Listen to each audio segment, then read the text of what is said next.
تقسيم الأحكام الشرعية. اعلم أن الأحكام الشرعية منها ما يتعلق بكيفية العمل وتسمى فرعية وعملية، ومنها ما يتعلق بالاعتقاد وتسمى أصلية واعتقادية. والعلم المتعلق بالأولى يسمى بعلم الشرائع والأحكام، لما أنها لا تستفاد إلا من جهة الشرع، ولا يسبق الفهم عند إطلاق الأحكام إلا إليها. وبالثانية علم التوحيد والصفات، لما أن ذلك أشهر مباحثه وأشرف مقاصده.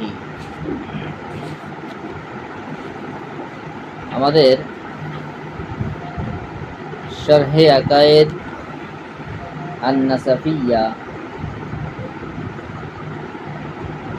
ইমাম সাউদ্দিন তাবতাজানী রহমাতুল্লাহি আলাইহি লিখিত কিতাব, ওমর আন-নাসাফি রহমাতুল্লাহি লিখিত আল কালাম আল আকায়েদ নামে ঘোষিত সেই কিতাবের শরহে আকায়েদ। এই বিষয়ে আমাদের পূর্বে 2টি দর্স অতিবাহিত হয়েছে। আজকে 3 নম্বর দর্স শুরু হয়েছে।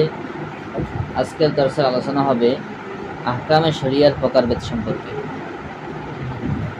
মূল কথা হলো শরীয়তের বিধানগুলা এগুলা 2 প্রকার। 1 নম্বর বিধান হলো আমলি বিধান, আমলের সাথে কাজ। শরী বিধান কি? আল্লাহ এবং তার রাসূলের পক্ষ থেকে আদেশ নিষেধ, এটাই শরীয়ত। আল্লাহ এবং তার রাসূলের পক্ষ থেকে আদেশ নিষেধ। এই আদেশ নিষেধগুলা এগুলো 2 ভাগে বিভক্ত। কোথাও আদেশ নিষেধ দ্বারা কামনা করা হয় যে একটা আমল, যেমন নামাজ, রোজা, এর দ্বারা কামনা করা যে নামাজ পড়া হোক, রোজা রাখা হোক, মানে বাস্তবিক আমল।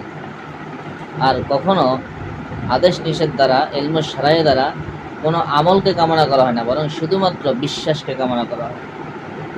যেমন আল্লাহ এক, আল্লাহকে এক বলে স্বীকার করা, বিশ্বাস করা। আল্লাহ চিরঞ্জীব, আল্লাহ তার সিফাত, হায়াত, কুদরত, ইলম, আল্লাহ সর্বজান্তা, সর্বশ্রোতা, বাসির, এই বিষয়গুলা এটাও শরীয়তের বিধান। তবে এটা হইল এই থেকে আদেশ, বিশ্বাসের সাথে। তাহলে এই জন্য শরীয়তের আহকামে শরিয়া বলতে শরীয়তের হুকুম, আহকাম, বিধান, এগুলার প্রকারভেদ, এগুলা 2 প্রকার। একটা হলো যেটা আমলের সাথে সম্পৃক্ত, আর একটা হলো এই বিষয়টি এখানে স্পষ্টভাবে বলতেছে। এবং এই বিষয়গুলোর উপরেই আকায়েদের কিতাবটা সংকলনের ইতিহাস একটু পরেই আলোচনা হবে। তো সেখানেও এই বিষয়গুলো আরো স্পষ্টভাবে বলা হবে যে কিভাবে আকায়েদের কিতাবগুলো সংকলিত হয়েছে, কিভাবে ইলমুল ফিকহ সংকলিত হয়েছে, কিভাবে উসুল ফিকহ সংকলিত হয়েছে, কেন হয়েছে, কারণ কি।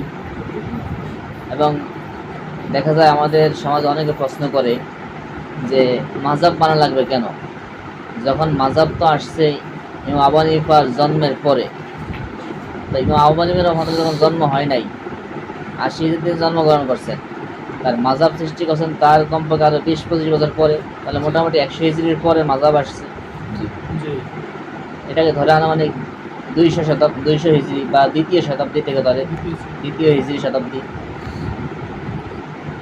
তাহলে তার আগের মানুষ তারা কি আমল করে নাই, বা তারা কোন মাযহাব মানছে, এরকম কিছু প্রশ্ন থাকে। সেই প্রশ্নগুলোর উত্তর আজকের এই দর্শে ইনশাআল্লাহ সমাধান হবে।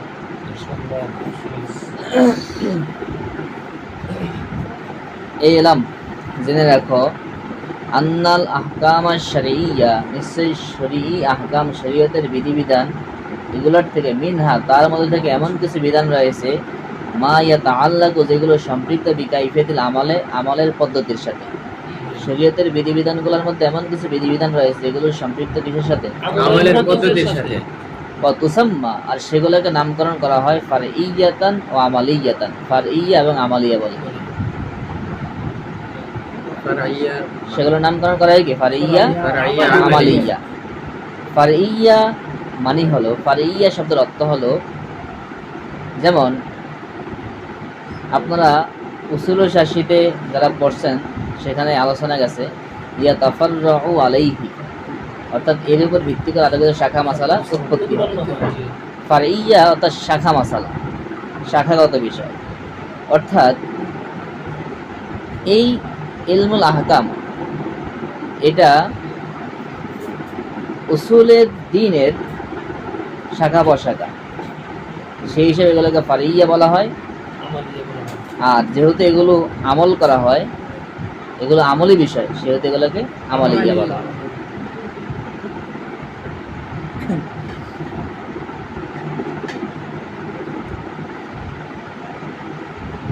যেহেতু এই বিধানগুলা কোরআন এবং হাদিস ইজমা কিয়াস থেকে উদ্ঘাটিত হয়েছে, আর যেগুলো কোরআন হাদিস থেকে একটা থেকে আরেকটা বের হওয়া, এটাকে কি বলে?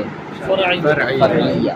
যেহেতু এগুলো কোরআন হাদিস থেকে, মূল উসুলে দ্বীন থেকে, কোরআন হাদিস থেকে এগুলো বের হয়েছে, এগুলো উৎপত্তি হয়েছে, এই জন্য এগুলোকে ফারইয়া বলা হয়। আর যেহেতু এগুলো আবার কি করা হয়? আমল করা হয়, এই জন্য এগুলো কি বলে? আমালিয়া। যেমন তাহারাত, উযু, এটা আমলের বিষয়। নামাজ, এটা আমলের বিষয়, এগুলো আমলের সাথে সম্পৃক্ত, এই জন্য এগুলোকে আমালিয়া বলা হয়। এটা হলো এক নাম্বার। আহকাম শরিয়া দুই প্রকার। এক নাম্বার হলো যেগুলো আমলের সাথে সম্পৃক্ত, আর এগুলোকে আবার ইলমুশ শারা'i ওয়াল আহকাম বলা হয়, ইলমুশ শরিয়ত বলা হয় যেটাকে।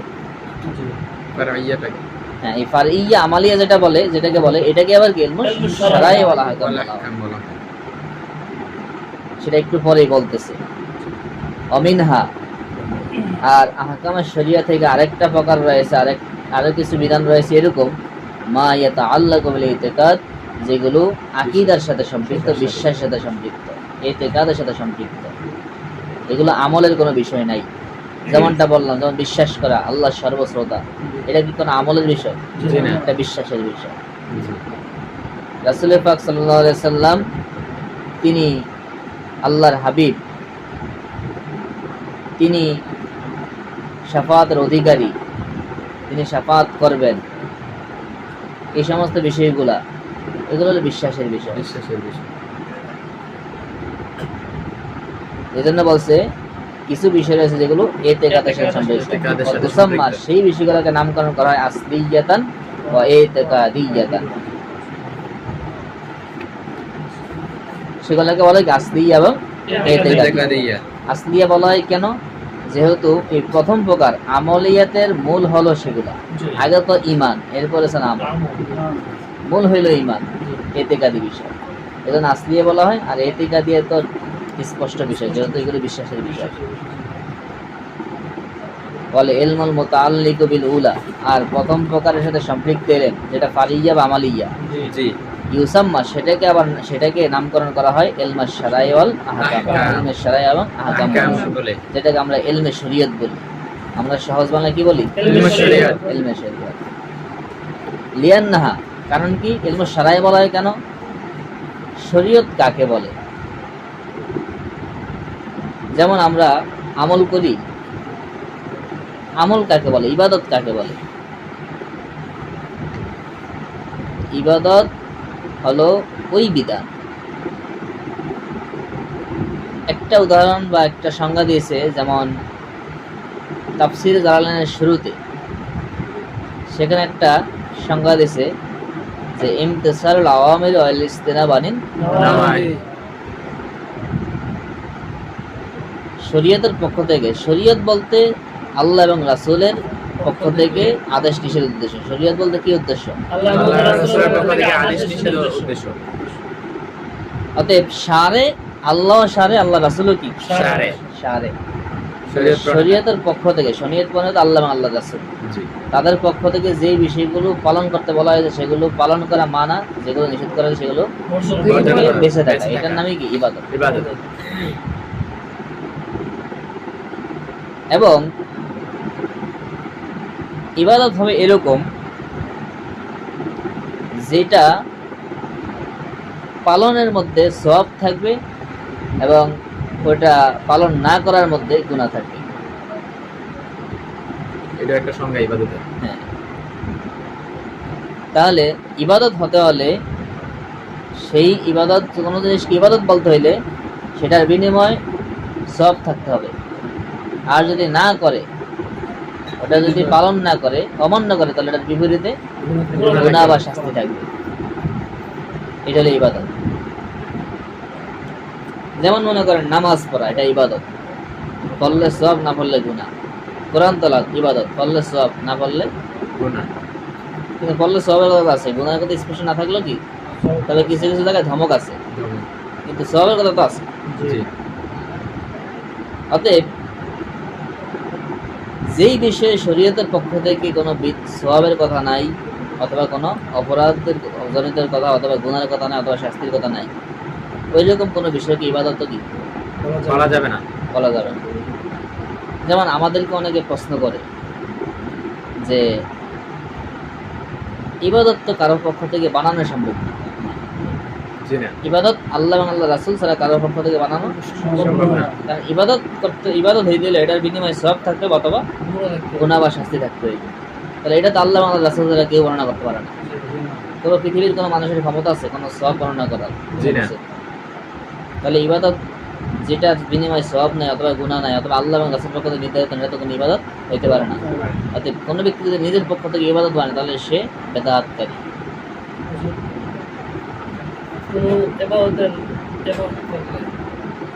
এখন আমাদেরকে অনেকে প্রশ্ন করে যে আপনারা যে মিলাদ কিয়াম করেন, এটা বেদাত, কেন আপনারা এটা ইবাদত বানাইছেন?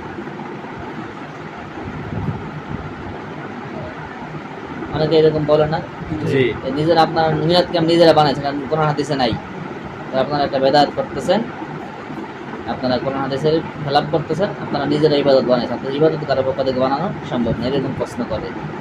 এমনকি আমি অবাক হয়েছি, এরকম প্রশ্ন আমাদের এই বাংলাদেশের প্রসিদ্ধ কিছু আলেম, যারা কওমিদের বড় বড় আলেম, তারাও এরকম কিছু প্রশ্ন করছে, এরকম কথা বলছে আলোচনার মধ্যে। আসলে এগুলো হাস্যকর বিষয়। আজ পর্যন্ত কোনো ওলামা ইকরাম, আমরা যারা সালসিনা মাসলাকের আছি, আমরা তো নাই, এমনকি যারা সালসিনা মাসলাকের না, কিন্তু যাদেরকে আমরা অনেক ক্ষেত্রে ভণ্ড বলে আখ্যা দেই, তারা শুধুমাত্র মিলাদ কিয়ামটাকে সুন্নিয়াতের মাপকাঠি মনে করে, এরকম কিছু ভণ্ড আমাদের দেশে আছে। তারাও, আমরা তো নাই, বরং তারাও কখনো কেউ এরকম বলে নাই যে মিলাদ কিয়াম করলে এই সওয়াব হইব, মিলাদ কিয়াম না করলে এই গুণ হইব। এটা কেউ বলে না। অথবা মিলাদ কিয়ামের এই ফজিলত করলে এই ফজিলত পাইব, এরকম কেউ বলে না। তাহলে মিলাদ কিয়াম ইবাদত হইল কেমনে? মূলত মিলাদ কিয়ামটা ইবাদত না, এটা কিছু ইবাদতের সমষ্টি। নামাজ একটা ইবাদত, অনুরূপভাবে কোরআন তেলাওয়াত একটা ইবাদত, নবীজির প্রতি দরুদ পড়া ইবাদত, ইবাদত, নবীজিকে সালাম দেওয়া ইবাদত। হাদিসে নাই, আদেশ নাই, কোরআন আদেশ নাই। তো মিলাদের মধ্যে কি করে? কোরআন তেলাওয়াত করে, নবীজিকে সালাম দেয়, কিছু তাবারক খাওয়ায়, এগুলো ইবাদত না? জি এগুলো সব কোরআন থেকে সাব্যস্ত না? জি তাহলে অনেকগুলো ইবাদত একসাথে করতেছে, নতুন কোনো ইবাদত বানায় না। ইবাদত অনেক টাকার বিনিময়ে নতুন কোনো সওয়াবের বর্ণনা করতে, জি এটা কোনো ভিন্ন ইবাদত না, বরং অনেকগুলো ইবাদতের সমষ্টি একসাথে অনেকগুলো ইবাদত করতেছে। এটা ভিন্ন কোনো নতুন ইবাদত না, বরং একসাথে অনেকগুলো ইবাদত করতেছে। এর মধ্যে শুধুমাত্র কিয়ামটা নিয়ে মানুষ প্রশ্ন তুলতে পারে, তবে প্রশ্ন তুলল এটা মহব্বতের বিষয়।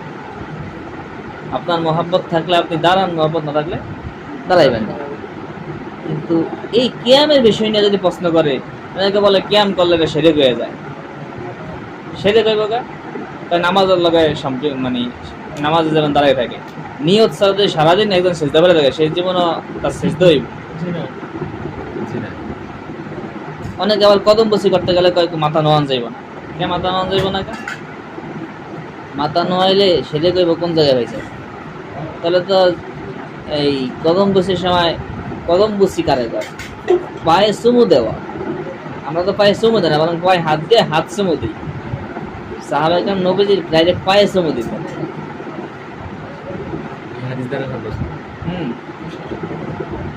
এবং শুধুমাত্র মাথা নোয়াইলে যদি সেরেক হইতো, তাহলে বাংলাদেশের কৃষক একজনও মুসলমান থাকতো, যারা ধান রয়। তো যাই হোক, এজন্য বলছে এই যে এগুলাকে ইলমে শরীয়ত বলে, এর কারণ হলো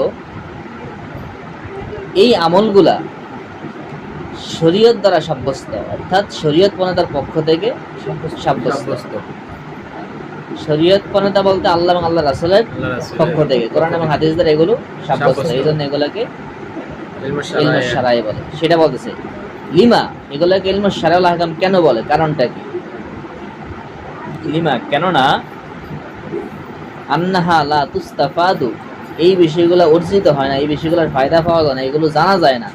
এই নামাজ, রোজা, হজ, যাকাত, যে সমস্ত আমলের বিষয় আছে এগুলো জানা যায় না ইল্লা মিন জিহাতিশ শারঈ, শরীয়তের মাধ্যম ব্যতীত, শরীয়তের পক্ষ থেকে ব্যতীত। শরীয়তের মাধ্যম ছাড়া, কোরআন হাদিস ছাড়া এগুলো জানা যায় না। এগুলো কোরআন হাদিস থেকে কি জানা যায়? কোরআন হাদিস থেকে পাওয়া যায়। এজন্য এগুলোকে ইলমে শারাই বলে। এবং ওয়ালা ইয়াসবাকুল ফাহমু, মেধা, বুঝ, এটা ধাবিত হয় না ইনদা ইতলাকিল আহকাম, হুকুম আকাম বলার প্রয়োগ করার সময় ইল্লা ইলাইহি, একমাত্র এগুলোর ছাড়া অন্যদিকে। যখন বলে শরীয়তের বিধিবিধান বললে সবাই এই আমলের বিষয়গুলোই বুঝে। বিধিবিধান বললে সবাই মনে করে হয়তো নামাজ, রোজা, হজ, যাকাত এরকম কিছু আমলের বিষয় মাথায় আসে। যখন বলে শরীয়তের বিধিবিধান বা আহকামে শরিয়া, শরীয়তের হুকুম আকাম, এটা বললে যেখানে কি আসে? এই আমলিয়াত বিষয়গুলো আসে, অন্য কিছু মাথায় আসে না। এই জন্যই এই আমলিয়াতের বিষয়গুলোকে ইলমে শারায়ে ওয়াল আহকাম বলা হয়। অবিসানিয়া, দ্বিতীয়টাকে, যেটাকে এতেকাদের সাথে সম্পৃক্ত আসলিয়া বা এতেকাদিয়া নামকরণ করা হয়েছে, সেটাকে বলা হয়, সেটাকে নামকরণ করা হয় ইলমুত তাওহীদ ওয়াস সিফাত, ইলমুত তাওহীদ এবং সিফাত। এই যেটা ইলমুল কালাম, যেই ইলমুত তাওহীদ এবং সিফাতের পরবর্তী নাম হয়েছে ইলমুল কালাম। তো এটাকে ইলমুত তাওহীদ এবং সিফাত বলা হয় কেন? লিমা আন্না যালিকা, কেননা এই ইলমুত তাওহীদ এবং সিফাত, এই দুইটা বিষয় আল্লাহ রাব্বুল আলামিনের জাত এবং সিফাত, আল্লাহ রাব্বুল আলামিনের জাত এবং গুণাবলী নিয়ে আলোচনা, এই দুইটা বিষয়ের আলোচনা, এটা হলো আশহারু মাবাহিসিহি, এই ইলমুল আকায়েদ বিষয়ের প্রসিদ্ধ আলোচ্য বিষয়। ও আশরাফু মাকাসিদিহি, এবং তার শ্রেষ্ঠ উদ্দেশিত আলোচ্য বিষয়। যেহেতু ইলমুল কালাম আকীদার কিতাবে যদিও বিভিন্ন বিষয়ে আলোচনা হয়, মুসলমানদের ইমারত নিয়ে আলোচনা হয়, খলিফাদের সম্মান নিয়ে আলোচনা হয়, সাহাবীদের মর্যাদা নিয়ে আলোচনা হয়, নবীজির ফজিলত নিয়ে আলোচনা হয়, নবীজির বিভিন্ন দিক নিয়ে আলোচনা হয়, কিন্তু এর মধ্যে সবচেয়ে গুরুত্বপূর্ণ দিক থাকে আল্লাহর জাত এবং সিফাত নিয়ে আলোচনা। এই জন্য এই বিষয়টাকে ইলমুত তাওহীদে আর সিফাত বলে। ইলমুত তাওহীদ আর সিফাত মানে আল্লাহর একত্ববাদ এবং গুণাবলী। যেহেতু এই বিষয়টাই সবচেয়ে বেশি আলোচনা হয় এবং এই বিষয়টাই সবচেয়ে গুরুত্বের সাথে শ্রেষ্ঠ বিষয় হিসাবে ধরা হয়, এই জন্য এই দ্বিতীয় প্রকার ইলম, যেটা এতেকাদের সম্পৃক্ত আসলিয়া বা এতেকাদিয়া বলা হয়, এটাকে আবার বলা হয় কি? ইলমুত তাওহীদ ওয়াস সিফাত। তাহলে আহকামে শরিয়াটা দুই প্রকার, এক নম্বর হলো ইলমুশ শারাই ওয়াল আহকাম, দুই নম্বর হলো ইলমুত তাওহীদ ওয়াস সিফাত। আমরা যেটাকে বলে প্রথম প্রকারকে আমরা চিনি কি ইলমে শরীয়ত বলে, আর দ্বিতীয় প্রকারকে চিনি ইলমুল তাওহীদ, ইলমুল কালাম। তো আহকামে শরিয়া দুই প্রকার, এই গেল প্রথম কথা। দ্বিতীয় আলোচনা হচ্ছে বিদায়াতু তাদউইনুল উলুম। ইলমুশ শরীয়ত বলেন আর ইলমুল কালাম বলেন। ইলমুশ শরীয়ত, ইলমুল কালাম, যেহেতু ইলমটাকে দুইটা প্রকার বাইর করছে, মৌলিক ইলমটা কত প্রকার? দুই প্রকার, ইলমুশ শরীয়ত, ইলমুল কালাম, যেটাকে ইলমুশ শারাই ওয়াল আহকাম বলে এবং ইলমুল তাওহীদ ওয়াস সিফাত বলে। এই যে ইলমগুলা, এই ইলমগুলা সংকলনের সূচনা, উৎপত্তি কি, ইতিহাস কি, সেই বিষয় নিয়ে আলোচনা করবে এখানে। কারণ এই বিষয়গুলোর সংকলন, এই বিষয়ের কিতাবাদি, এই বিষয়ের এত ব্যাপক আলোচনা পূর্বের যুগে ছিল না, সাহাবা কিরামের জামানায় ছিল না, তাবিঈদের জামানায় এত বেশি ছিল না।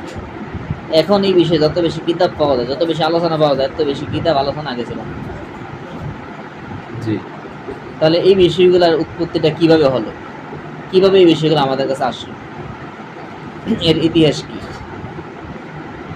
যারা প্রশ্ন করে যে ইমাম আবু হানিফার আগের মানুষ তারা কি আমল না করেছিল, তারা কিভাবে আমল করছে, তাদের প্রশ্নের জবাব এখানে দিবে। বেদায়াত তাদওয়িনুল উলুম, একটু সহজে বাংলাতে বলি, এরপরে শুধু ইবারতের অনুবাদ করে যাব। টান দেবে একটা, ভালো করে ধরবেন। সাহাবায়ে কিরাম রাসূলুল্লাহ সাল্লাল্লাহু আলাইহি ওয়াসাল্লামের সোহবত পাইছে। তাবেঈনে কেরাম তারা নবীদের কাছাকাছি জামানার ছিল। ওই সময় তারা নবীজির মাধ্যমে, সাহাবাদের মাধ্যমে সবাই সঠিক আকীদার বিষয়, সঠিক আমলের বিষয়গুলা তারা পাইছে। এবং তখন ফিতনা ফাসাদ কম ছিল, এবং তখন কোনো সমস্যা হইলে সাথে সাথে এরকম লোক ছিলেন অনেক, যাদের কাছে জিজ্ঞাসা করলে সাথে সাথে সবাই সমাধান দিতে পারত। কারণ নবীজির শিক্ষা এবং সাহাবাদের শিক্ষা শিক্ষিত ছিল, তারা সাথে সাথে সব কিছু সমাধান হয়ে যেত। যার কারণে তখন এই সমস্ত ফিতনা ফাসাদ ঘটনা এগুলো কম ছিল, সমাধানের জায়গা বেশি ছিল। যার কারণে তখন মানুষের কাছে এত ব্যাপক হারে কোনো সমস্যা হইতো না, এবং এত কিতাবাদি রচনার প্রয়োজন ছিল। কিন্তু যখন ফিতনা ফাসাদ শুরু হয়েছে এবং বিভিন্ন সময় অতিবাহিত হইতে লাগলো, আলেমদের উপর নির্যাতন শুরু হইতে লাগলো। যেমন ইমাম আহমদ ইবনে হাম্বল রাহমাতুল্লাহ আলাইহি খলকে কোরআনের মাসালায়, আমাদের আকীদা হইল আল কোরআনু কালামুল্লাহ লাইসা বি মাখলুকিন, কোরআন আল্লাহর কালাম, এটা কোনো মাখলুক না। কিন্তু তখনকার মুতাজিলারা, এদের আকীদা ছিল কোরআন মাখলুক। এবং তখন রাষ্ট্রীয় পর্যায়ে দায়িত্বশীল ছিলেন তারা মুতাজিলা আকীদায় তারা বিশ্বাসী ছিল, এবং যারা মুতাজিলা আকীদায় বিশ্বাসী ছিল তারাই রাষ্ট্রীয় ক্ষমতায় বেশি তাদের প্রভাব ছিল। যার ফলে ইমাম আহমদ ইবনে হাম্বল রাহমাতুল্লাহ আলাইহিকে তারা অনেক নির্যাতন করছে এই আকীদার কারণে। এরকম অসংখ্য ইমাম তারা আকীদার ক্ষেত্রে, আমলের ক্ষেত্রে এরকম বিভিন্ন নির্যাতনের শিকার হয়েছে। সঠিক আকীদা, সঠিক আমল করতে গিয়ে নির্যাতনের শিকার হয়েছে, এবং ফিতনা ফাসাদ দিন দিন বাড়তে লাগছে। এবং নির্ভরযোগ্য মানুষ যাদেরকে জিজ্ঞাসা করলেই সঠিক সমাধান পাওয়া যেত, এত বড় বড় আলেম সাহাবী তাবেঈদের মধ্যে এরা আস্তে আস্তে কমতে শুরু করছে। এবং বিভিন্ন ফিতনা ফাসাদ, নিজের কুপ্রবৃত্তি, নিজের মন যেদিকে চায় ওদিকেই ঝুঁকতে শুরু করছে। তখন উলামায়ে কিরাম সিদ্ধান্ত নিয়েছেন, যারা এই সমস্ত কোরআন এবং হাদিস, ইলমুশ শারঈ, ইলমুল আহকামের ব্যাপারে গভীর পণ্ডিতের অর্জনকারী অধিকারী, তারা তখন এইদিকে মনোনিবেশ করছেন। তারা তখন এই কিতাবাদি রচনা শুরু করছেন, এবং যখন যেদিকে প্রশ্ন আসতো বা কোনো সমস্যা হইতো তার সমাধান উত্তর সহকারে একবারে সবার কাছে প্রচার করা শুরু করছেন, দলিল সহকারে। এরপরে এই বিষয়ে কিতাব লেখা শুরু করছেন। তখন যেই বিষয়গুলা ইলমুল আহকাম বিষয়ে যে কিতাব লেখছেন সেগুলোর নাম দিয়েছেন ফিকহ। আর ইলমুল আহকামের উসুলগুলা, এই আহকামগুলা কোন উসুলের ভিত্তিতে আসছে, এই উসুলের উপর যে সমস্ত কিতাব লেখছেন সেগুলোর নাম দিয়েছেন উসুল ফিকহ। আর যেগুলো আকীদা সংক্রান্ত কিতাব লেখছেন সেগুলোর নাম দিয়েছেন ইলমুল কালাম। এভাবেই কিতাবগুলোর উৎপাদন হয়েছে, কারণ আগে এত প্রয়োজন ছিল না, যখন প্রয়োজন পড়ছে তখন উৎপত্তি হয়েছে। তো মূলত ইমাম আবু হানিফা রাহমাতুল্লাহির যুগের আগে এত বেশি সমস্যা ছিল না, এবং তার প্রাথমিক যুগে কিন্তু এত বেশি সমস্যা ছিল না। যখন সমস্যা শুরু হয়েছে, এরকম পৃথিবীর মধ্যে একটা টানা হেঁচড়া শুরু হয়েছে, এখন সংকীর্ণতা শুরু হয়েছে, তখনই কিতাব রচনা করা শুরু হয়েছে। এই জন্য কেউ যদি প্রশ্ন করে যে মাযহাব এর আগে তারা কিভাবে আমল করছে, তাহলে কি এর আগে তারা আমল না করে মারা গেছে, তারা কি আমল করে নাই, এরকম প্রশ্ন করা নিছক বোকামি। ধরেন ওয়াকাদ কানাতিল আওয়াইলু মিনাস সাহাবাতি ওয়াত তাবিঈন, ওয়াকাদ কানাতিল আওয়াইলু পূর্বসূরীরা ছিল, মিনাস সাহাবাতি ওয়াত তাবিঈন রিদওয়ানুল্লাহি আলাইহিম আজমাইন, সাহাবী এবং তাবিঈন, সাহাবায়ে কিরাম এবং তাবিঈনে কিরাম রিদওয়ানুল্লাহি আলাইহিম আজমাইন, এরা যারা পূর্বসূরী লোক, এই পূর্বসূরী লোকরা এরা লি সাফাই আকাইদিহিম, তাদের বিশুদ্ধ পরিষ্কার আকীদা থাকার কারণে, বিশ্বাসের কারণে, বিবারকাতে সুহবতিন নবী সাল্লাল্লাহু আলাইহি ওয়াসাল্লাম, নবী করিম সাল্লাল্লাহু আলাইহি ওয়াসাল্লামের সুহবতের বরকতে তাদের আকীদা ছিল কি বিশুদ্ধ, পরিষ্কার, স্বচ্ছ, বিশুদ্ধ। ওয়া কুরবিল আহাদি বি জামানিহি, এবং তাবিঈনদের জামানা কাল এটা নবীদের জামানার কাছাকাছি হওয়ার কারণে। ওয়ালি কিল্লাতিল ওয়াকায়ে, এবং ঘটনা কম ঘটার কারণে ইখতিলাফ এবং মতানৈক্য কম হওয়ার কারণে ওয়াতামাক্কুনিহিম এবং তাদের পক্ষে সম্ভব হওয়ার কারণে মিনাল মারাজাতি ইলা সিকাতি নির্ভরযোগ্য লোকদের নিকট ফিরে যাওয়ার, কারণ তারা কোনো সমস্যা নির্ভরযোগ্য লোকদের নিকট ফিরে যাওয়া কি ছিল সম্ভব ছিল, কারণ নির্ভরযোগ্য লোকের সংখ্যা অনেক বেশি ছিল। এই কারণে মুস্তাগনিনা তারা অমুখাপেক্ষী ছিল আন তাদউইনিল ইলমাইন এই দুই প্রকার এলেমের রচনা করা সংকলন করা থেকে, ইলমুল আকায়েদ এবং শরিয়াত এই সমস্ত এই দুই প্রকার এলেমের রচনা সংকলন থেকে তারা অমুখাপেক্ষী ছিল। তারতিবিহিমা তাদউইন শব্দটা সংকলন তারতিবিহিমা এবং এই দুই প্রকার এলেমের তারতিব ধারাবাহিকতা বা শৃঙ্খলতাকরণ বা সাজানো গোছানো কিতাব রচনা করা থেকে আবওয়াবান ও ফুসুলান বাব বাব করে ফসল ফসল করে অধ্যায়ে বা পরিচ্ছেদে সাজিয়ে গুছিয়ে কিতাব রচনা করা থেকে তারা অমুখাপেক্ষী ছিল। অমুখাপেক্ষী ছিলেন। ও তাকরিরি মাকাসিদিহিমা ফুরুয়ান ও উসুলান এবং শাখাগত এবং মৌলিক বিষয়গুলো তাদের এই মূল উদ্দেশ্যিত মাসালাগুলোকে বর্ণনা করা থেকে তারা অমুখাপেক্ষী ছিল। ইলা আন এই পর্যন্ত যে আন হাদাসাতিল ফিতান বাইনাল মুসলিমিন মুসলমানদের মাঝে ফিতনা সৃষ্টি হওয়া পর্যন্ত, যতক্ষণ পর্যন্ত ফিতনা বাজার সৃষ্টি না হয়েছে, ফিতনা বলতে উদ্দেশ্য করেছে এখানে আকীদা সংক্রান্ত ফিতনা, এরকম ফিতনা আকীদা সংক্রান্ত বিভ্রান্তিকর আকীদা সৃষ্টি হওয়া আগ পর্যন্ত তারা এগুলো থেকে অমুখাপেক্ষী ছিল। এই দুই প্রকার এলিমের কোনো রচনা তারা করেন নাই, সংকলন করেন নাই। কিন্তু যখন ফিতনা বাজার শুরু হলো ওয়াল বাগি আলা আইম্মাতিদ দ্বীন এবং দ্বীনের উলামা ইকরামদের উপর যখন বিভিন্ন নির্যাতন নিপীড়ন সেটা মানে এই স্বৈরাচারিতা শুরু হলো, সীমালঙ্ঘন শুরু হলো, জহরা এবং প্রকাশিত হলো ইখতিলাফুল আরা মতামত দানকারী বর্ণনাকারীদের বিভিন্ন মতানৈক্য ইখতিলাফ ওয়াল মাইল ইলাল বেদি ওয়াল আহওয়া এবং মানুষদের মনোনিবেশ ইলাল বেদি ওয়াল আহওয়া বেদাত এবং কুপ্রবৃত্তির দিকে মানুষের ঝুঁকে যাওয়া শুরু হলো, মানুষের ওদিকে আকর্ষণ শুরু হলো। কাসুরাতিল ফাতোয়া এবং বিভিন্ন ফতুয়া অধিকারে আসতে লাগলো, ওয়াকিয়াত ঘটনা অধিকারে ঘটতে লাগলো। ওয়া রুজু ইলাল উলামা ফিল মুহিম্মাত গুরুত্বপূর্ণ বিভিন্ন বিষয়ে উলামা ইকরামের যখন মানুষ অধিকারে যাওয়া আসা করতে লাগলেন, তখন ফাশতাগালু তারা মনোনিবেশ করলেন বিন নাজরি ইস্তিহাদ করার গবেষণা করার দিকে, ওয়াল ইস্তিদলাল এবং দলিল আদিল্লাহ তালাশ করার দিকে, ওয়াল ইস্তিহাদি ওয়াল ইস্তিনবাত এবং মাসালা মাসাইল উদ্ভাবন করার দিকে তারা মনোনিবেশ করলেন। ওয়া তামহিদিল কাওয়াইদ ওয়াল উসুল এবং মূলনীতি এবং নীতিমালা সংবিধান প্রণয়নের প্রতি তারা মনোনিবেশ করলেন। অর্থাৎ তিবিল আবওয়ালি ফুসুল আবওয়াবি ওয়াল ফুসুল এবং এই বিষয়ে অধ্যায় এবং পরিচ্ছেদ সংকলনের প্রতি মনোনিবেশ করলেন। ওয়া তাকসিরুল মাসাইল বিআদিল্লাতিহা এবং অধিক হারে দলিল আদিল্লাহ সহ মাসালা বর্ণনা করা শুরু করলেন। ওয়া ইরাদিশ শিবহি বিআজইবাতিহা এবং বিভিন্ন প্রশ্নের জবাব সহকারে উত্তর সহকারে প্রকাশ করা শুরু করলেন। ওয়া তাঈনিল আওদাই ওয়াল ইসতিলাহাত এবং গঠন এবং পারিভাষিক অর্থ নির্ধারণ করা শুরু করলেন। কোন শব্দের গঠনটা কি, কোন শব্দের পারিভাষিক অর্থটা কি, যেমন বিভিন্ন শব্দ নিয়ে ইখতিলাফ, পুরো শব্দ নিয়ে ইখতিলাফ, এটার পারিভাষিক অর্থ বা এটার উদ্দেশ্যটা কি হবে, এরকম কোথায় কি হবে, এরকম এগুলো নির্ধারণ করা শুরু করলেন। এক একজন এক একটা নিতেছে, তখন কোথায় কোনটা হইবে।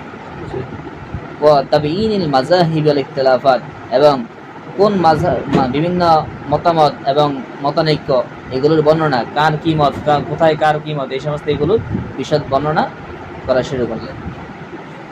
অথবা এভাবে করতে করে করে তারা কিতাব লিখেছেন, বিভিন্নভাবে রচনা করছেন, কিতাব লিখছেন। অথবা সাম্মু মা ইউফিদু মারিফাতুল আহকামিল আমালিয়া যেই বিষয়টা আহকামুল আমালিয়া এর দলিল সম্পর্কে জানা যায়, যে বিষয়টা পরে বিস্তারিত দলিল সম্পর্কে আর তাফসিলিয়া বিস্তারিত দলিল সম্পর্কে, সেটাকে নামকরণ করা সিভিল ফিকহ দ্বারা, যেটা যেই কিতাবটা পড়লে আহকামে আমালিয়া অর্থাৎ ইলমে শরিয়তের বিস্তারিত দলিল আদিল্লাহ সহ জানা যায়, সেটাকে বলে কি ফিকহ। যেমন নামাজ পড়া ফরজ, এটার বিস্তারিত দলিল আদিল্লাহ সহ কি কোন বিষয় আলোচনা হয়েছে ফিকহ। তহরাতের বিষয়ে বিস্তারিত আলোচনা করতে হয়েছে দলিল আদিল্লাহ সহ ফিকহ। তাহলে যেই বিষয়ে যেই কিতাবের মধ্যে যেই সংকলনের মধ্যে আহকামে আমালিয়াগুলা বিস্তারিত দলিল আদিল্লাহ সহ আলোচনা হয়েছে, যে বিষয় থেকে এটা বিস্তারিত জানা যায়, সেটাকে নামকরণ করা কি দ্বারা ফিকহ দ্বারা। এবং মারিফাত আহওয়ালিল আদিল্লাহ এটা ওই মা ইউফিদুল উপর, ঠিক আছে, জি মা ইউফিদু মারিফাত আহওয়ালিল আদিল্লাহ ইজমালান এবং যেই বিষয়গুলা জানার মাধ্যমে, যেই বিষয়টা যেই সংকলনটা পড়ার মাধ্যমে, শেখার মাধ্যমে, জানার মাধ্যমে জানা যায় দলিল আদিল্লাহর দলিল আদিল্লাহর অবস্থা ইজমালান সংক্ষিপ্ত রূপে ওই আমলিয়াতের গুলো আহকামুল আমলিয়াতের গুলোতে দলিল আদিল্লাহ সংক্ষিপ্ত রূপে জানা যায় ফি ইবাদাতিহাল আহকাম বিউসুলিল ফিকহ এই আহকামগুলার সংক্ষিপ্ত দলিল আদিল্লাহ যার মাধ্যমে জানা যায় হুকুমগুলা কোন দলিলের ভিত্তিতে এভাবে হয়েছে, কোন হুকুমটা কোন দলিলের ভিত্তিতে এভাবে হয়েছে, এরকম এই হুকুমগুলা আহকামগুলা বিধিবিধানগুলার সংক্ষিপ্ত দলিল যেই কিতাব পড়লে জানা যায় সেই কিতাবের নামকরণ করছে কি দ্বারা উসুলুল ফিকহ দ্বারা। উসুলুল ফিকহের মধ্যে এই সমস্ত শরীয়তের বিধিবিধানের মূলনীতি প্রণয়ন হয়েছে কোন দলিলের ভিত্তিতে। এটা যেমন মনে করেন ওজুর মধ্যে নিয়ত করা এটা কি আবশ্যক না আবশ্যক করা যাবে না, কারণ আল্লাহ মুতলাক বলছে যখন তোমরা আমাদের ইচ্ছা করো তখন ওযু করো। ইজা কুমতুম ইলা সালাতি ফাগসিলু, নিয়তের কথা বলে নাই, আয়াত যেহেতু মুতলাক অতএব মুতলাককে মুকায়াত করা যাবে না, শর্ত করা যাবে না নিয়ত করা। এরকম মূলনীতি প্রণয়নের মাধ্যমে যেখানে ওই ইলমুল শারাইগুলার ইলমুল আহকামগুলার সংক্ষিপ্ত দলিল বর্ণনা করা হয় সেই কিতাবের নামকরণ করছে কি দ্বারা উসুলুল ফিকহ দ্বারা। এবং মারিফাতুল আকাইদ ওয়া আদিল্লাতিহা তাফসিলিয়া, এবং যেই কিতাব যেই সংকলনের মাধ্যমে জানা যায় ইতিকাদ আকীদাগত বিষয়গুলা বিস্তারিত দলিল আদিল্লাহ সহ সেই কিতাবের নামকরণ করছে বিল কালাম ইলমুল কালাম দ্বারা। এভাবে তিন প্রকারের কিতাব সংকলন হয়েছে, ফিকহ, উসুল ফিকহ, ইলমুল কালাম। এই হলো এই কিতাবাদি সংকলনের ইতিহাস। যাই হোক, আজকের ক্লাস আমরা এখানে শেষ করছি, আগামী ক্লাসে সামনে থেকে পড়া হবে ইনশাআল্লাহ। আসসালামু আলাইকুম।